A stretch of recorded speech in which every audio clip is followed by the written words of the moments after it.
Assalamualaikum. Maa ngi ziar ñëpp nag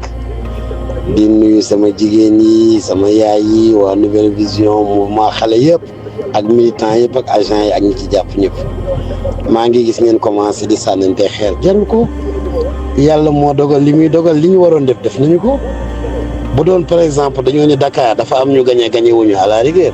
mais fi nga xam ne ndey ji mbir gi sax moo ko jiite moom gagné ko kon ñun gàcce nga laama def nañu lu ñu mën.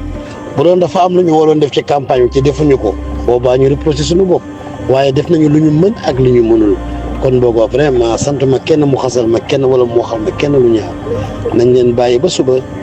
ba xam résultat yëpp nan la tëddee xam dañoo yokk wala dañoo wàññeeku ndaxte mbir mi nag ay coalition la woon te coalition boo ko déggee mooy ku nekk da ngay indi li nga yor Sonko ñi mu àndal xëy na la ñuy indi moo bari ñun ñi ñu àndal tamit foog ñu xool ku nekk li mu indi woon. moo tax nag bu leen teel a wax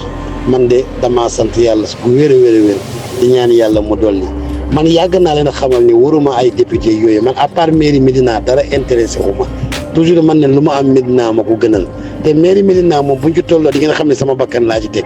ensemble camarade. ci wér waxal ak ñoom nañu gëm yàlla te xam ne lii yàlla sunu borom moo ko dogal yàlla nag lu mu dogal da nga koy nangu lépp lu ñu waroon def maire war ko def na ko. taxawaay bu ñu war a taxaw tamante dëmm bi nag moom vraiment mën naa ñàkk ndax teel na leen ak ñu leen bu fekkee ne xuloo bu fekkee ne xeex bu fekkee ne saagante nañu xam ne rek dañuy uti yàlla mooy maye du tere bu leen di jotee yàlla dogal na may maire loolu kay am na lu mu leen junjooñ te xam nañu dëkk bi ni muy doxee Dakar nu mu mel Sénégal yëpp la kon nañu gëm yàlla sant yàlla suñu bakkan fekk na ko ñu jéem a téye suñu maire yi téye maire te géem a góorgóorlu la ci suñu kanam rawali bët. jërëjëf Samba teeloon naa leen junj nag ni leen lu ne mën naa xew waaye lundi may maire te lundi incha allah may maire bu ko defee rek lundi wala mardi dinaa leen woon a gën a dajale waat sama njaboot gën a waxtaan ak ñoom ndaxte mën nga parce que wor moom dafa rëy baat bu rëy la te mën nga ko sax jiiñ nit te du moom ki nga ko foog yow mën na doon moom kon boog maa ngi ñaan ngeen rafetal wax ji xam ne man meeru ma damaa gën a santaat yàlla